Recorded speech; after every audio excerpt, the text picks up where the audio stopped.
Bom, gente, vamos começar a terceira parte. Acho que é a última parte dessa aula. Eu sei que é muita coisa, já falei várias coisas pra vocês, enfim, é um conteúdo meio denso, mas com calma vai dar tudo certo. Então, a diferença do uso do mal com um e do uso do mal com L. Essa é um caso assim, mais simples da gente entender, porque a gente pode resumir o uso do mal com um como antônimo de bom. Então, tô com dúvida se é para usar o mal com um ou o mal com L. Se numa frase você puder trocar esse mal por bom, então você vai usar o mal com u, certo? Porque o mal com u e bom são antônimos. Então eles são usados assim da mesma maneira. Essa forma aqui admite plural, que é maus, e a forma masculina de má. Então aqui, ó, o artista sempre faz papel de homem mau. Saltei o cursinho devido ao mau tempo. Como que eu vou saber? Como que eu vou ter certeza, Gabi? Se é mal com U ou mal com L? Vê se faz sentido a gente trocar por bom. O artista sempre fazia papel de homem bom. Faz sentido, né? Tá fazendo sentido, a frase não ficou confusa nem errada, então é mal com U. Faltei o cursinho devido ao bom tempo. Do mesmo jeito, faz sentido, deixa o mal com U. Então essa é uma dica bem importante. Está com dúvida, troca por bom. Se o bom fizer sentido, é mal com U, certo? Ah, Gabi, mas eu troquei por bom e não a frase ficou confusa, não ficou fazendo sentido para mim. Então a gente vai tentar trocar por bem, certo? Que é o antônimo de mal. Lembrando que bem, né, e mal são advérbios, na maioria dos casos, então ele não vai ter plural. Vai significar incorretamente, erroneamente, erradamente, enfim. E vai sempre se referir a um verbo, já que é um advérbio, né? E alguns exemplos. Ele comia mal e dormi mal de ontem para hoje. Se a gente tentar trocar, ó, ele comia bem, faz sentido, né? Então a gente vai usar o mal com ele. Dormir bem de ontem para hoje, do mesmo jeito. Se o bem faz sentido, a gente vai usar o mal com ele. Então, se a gente tentou trocar por bom, não fez sentido, vê se o bem funciona. Porque se o bom não vai funcionar, é porque é para ser o mal com L, ou seja, a gente troca por bem. Então, ele comia bem, dormia bem. Aqui nesse primeiro exemplo, a gente vê que não faz sentido. Ó. O artista sempre fazia o papel de homem bem, né? A frase perde o sentido total, não faz sentido. Do mesmo jeito que faltei o cursinho devido ao bem tempo, né? Não fica legal, fica confuso. Então, tenta trocar por bom ou por bem e ver o que é que faz sentido. Se bom que faz sentido, então a gente usa mal com U. Se é bem que faz sentido, a gente usa mal com L. Aí, mal, como eu disse, né, na maioria das vezes funciona como um advérbio, mas também é uma palavra que pode ser substantivada, ou seja, também é uma palavra que pode assumir papel de substantivo. Quando ele é uma palavra substantivada, ele vai ter um plural, que é males, certo? Então, vamos ver aqui um exemplo. Você é minha droga, paixão e carnaval, meu zen, meu bem, meu mal, que é um trecho dessa música aqui, Meu Bem, Meu Mal, do Caetano Veloso. A gente vê que ele está falando no sentido de algo prejudicial, então de doença, enfim. Ele não está usando mal no sentido de advérbio, certo? Está usando mal no sentido de com função de substantivo. Do mesmo jeito que quando a gente tem um poeminha, uma frase do Ferreira Goulart, que ele fala que beber é um mal. Ou seja, ele está querendo dizer que beber é uma doença, é algo ruim, certo? Ele não está usando o mal no sentido de advérbio. Então, né, quando a gente puder trocar por essas outras palavrinhas aqui, doença, enfim, a gente o mal vai estar sendo usado no sentido substantivo e vai ter plural. Então aqui a gente poderia falar, tipo, os males da nova geração são bebida e uso excessivo do celular, certo? Quando a gente está falando os males, a gente pode estar falando as doenças da nova geração são. Então fica com um sentido parecido. Essa daqui, ao encontro de e de encontro a. A gente vê que são frases, né, bem semelhantes, são estruturas bem semelhantes. E a gente pode até usar na redação, então cuidado para não usar errado e perder pontos, certo? O primeiro, ao encontro de, é usado em casos de concordância, ou seja, quando você concorda com alguma coisa ou quando você está se aproximando de alguma coisa sem colidir, certo? Está se aproximando de uma maneira gentil. Então, esse planejamento está ao encontro de tudo que queria para as minhas férias. Ou seja, tá tudo ok, tá favorável, tá de acordo com tudo que eu queria para as minhas férias. A metodologia pedagógica da escola está ao encontro dos meus objetivos para meu filho. Ou seja, a metodologia pedagógica da escola concorda com os objetivos que eu tenho para o meu filho.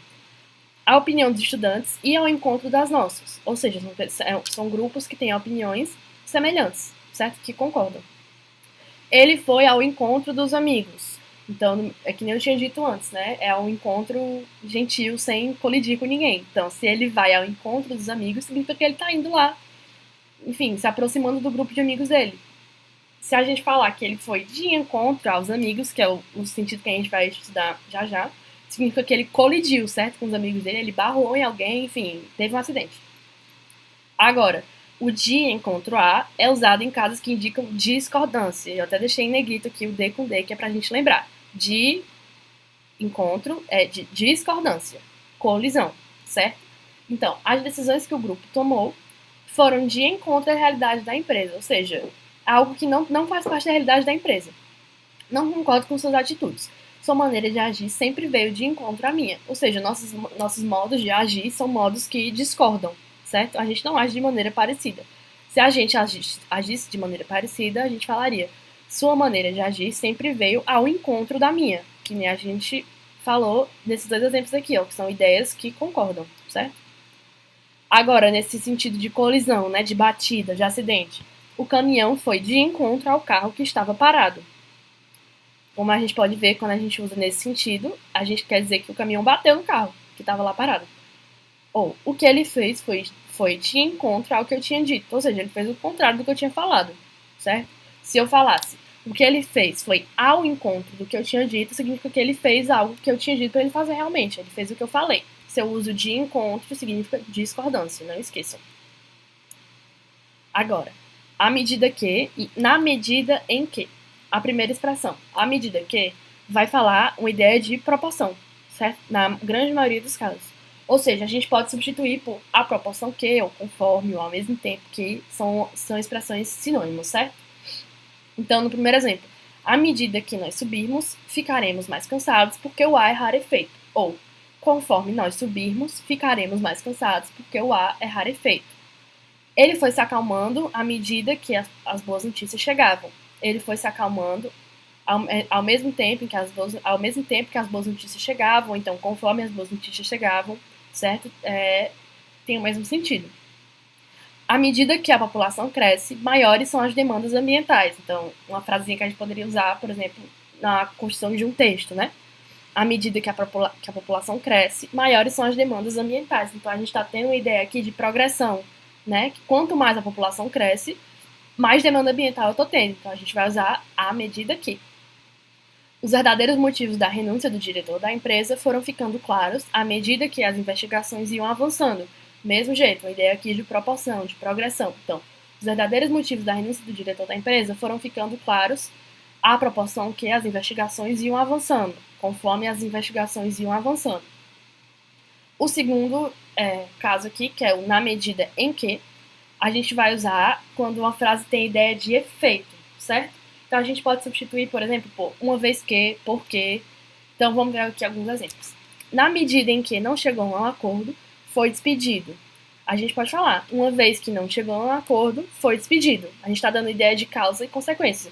Qual foi a causa dele ter se despedido? Foi não ter chegado a um acordo. E o que aconteceu? Ele foi demitido, certo? Foi a consequência. A pesquisa deve ser feita antes de dezembro, na medida em que vamos estar de férias nesse período. Ou seja, a pesquisa deve ser feita antes de dezembro, porque vamos estar de férias nesse período. O fornecimento de água foi interrompido na medida em que os pagamentos mensais não foram efetuados. A gente pode falar, por exemplo, foi interrompido visto que os pagamentos mensais não foram efetuados. Então, por que os pagamentos mensais não foram efetuados? Então, quando a gente tem essa ideia aqui de efeito, ou então de causa e consequência, que nem a gente tem nesse primeiro exemplo, a gente vai usar na medida em que, certo? Se eu estou falando de proporção, de progressão, é à medida que. Se eu estou falando de efeito, de consequência, eu uso na medida em que. Aí aqui a gente tem frases que a gente vê que a única coisa que muda é o uso de à medida que e na medida em que, mas a gente vê que elas têm ideias diferentes. Se eu falo à medida que convivemos com pessoas, tornamos-nos mais maduros. Eu estou querendo dizer que a gente se torna mais maduro à proporção que convivemos com as pessoas. A gente se torna mais maduro conforme convivemos com as pessoas, certo? Eu tenho uma ideia de proporção aqui. No segundo exemplo, Na medida em que convivemos com pessoas, tornamos-nos mais maduros. Significa que eu estou dizendo que a gente se torna mais maduro porque a gente convive com pessoas. Então aqui a gente tem uma ideia de causa e consequência. Aqui a gente tem uma ideia de proporção, certo? E aqui causa e consequência. Eu botei esse exemplo para vocês verem como o significado de uma frase pode mudar muito se eu uso a medida que ou na medida em que, certo? Então, sempre atenção para o que você está querendo passar na sua escrita. Se é uma ideia de proporção, eu uso a medida que. Se é uma ideia de causa, consequência, de efeito, eu uso na medida em que. E que só uma observaçãozinha que a medida em que não existe, certo? Então, eu não posso falar à medida em que convivemos com pessoas, tornamos-nos mais maduros. A medida em que não existe na língua portuguesa, tá errado. Ou eu uso a medida que, ou na medida em que. E agora, também, outro caso muito importante, que muita gente erra, principalmente na redação, é o afim junto do afim separado. Vamos começar com o afim separado. Significa com o objetivo de, com a finalidade de, ou com o desejo de. Essa exclamação aqui foi também porque a Bianca pediu para eu reforçar isso para vocês, que na redação a gente vai usar o afim separado, certo? Porque significa que você está tendo finalidade de fazer alguma coisa. Então, quando você fala sair cedo a fim de escapar do engarrafamento, você saiu cedo com o objetivo de escapar do engarrafamento. Ela reuniu evidências a fim de provar a inocência do rapaz. Ela reuniu evidências com o objetivo ou com a finalidade de provar a inocência do rapaz. Certo? Se a gente está usando, por exemplo, um exemplo na redação, e a gente está querendo falar que o governo precisa se esforçar com, enfim, medidas educacionais mais amplas a fim de fornecer educação, enfim, esse exemplo de redação é mais para Bianca, mas a fim de fornecer uma educação de acesso universal para toda a população brasileira. A fim de fornecer. Então, o governo precisa tomar medidas tal a fim de obter algum resultado. Ele precisa tomar essa medida com o objetivo de alcançar algum resultado, com a finalidade de alcançar algum resultado. Então, é o afim separado, certo? Do mesmo jeito que a gente fala quando você tá com vontade de alguma coisa, né? É muito comum esse tipo de comunicação, por exemplo, no WhatsApp. Tá falando comigo e você fala, eu tô com muita vontade de jantar uma pizza hoje. Eu, queria muito ir ao cinema hoje, assistir o filme novo da Marvel, sei lá. Então a gente fala, estou afim, separado, de jantar uma pizza. Porque afim, que nem tá escrito aqui, também tem significado de com desejo de. Do mesmo jeito que quando você está afim de uma pessoa, ou então uma pessoa está afim de você, a gente vai usar o afim separado, certo? Então, acho que ele está afim de você. É afim separado, não escreva errado para não espantar os crushes. E o afim junto, quando é que a gente vai usar? O afim junto, ele tem sentido de afinidade, de proximidade de alguma coisa, enfim, coisas que se assemelham, coisas parecidas.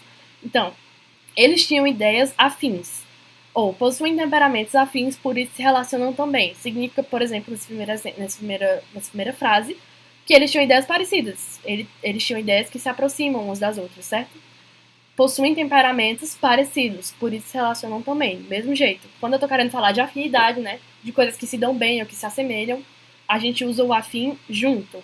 Então, lembrando mais uma vez, reforçando, né, lembre da exclamaçãozinha aqui, que na redação a gente vai usar o afim separado, certo? Porque é com o objetivo de alguma coisa, de obter algum resultado, alguma melhora na tese que você criou na sua redação. E esse foi o último exemplo.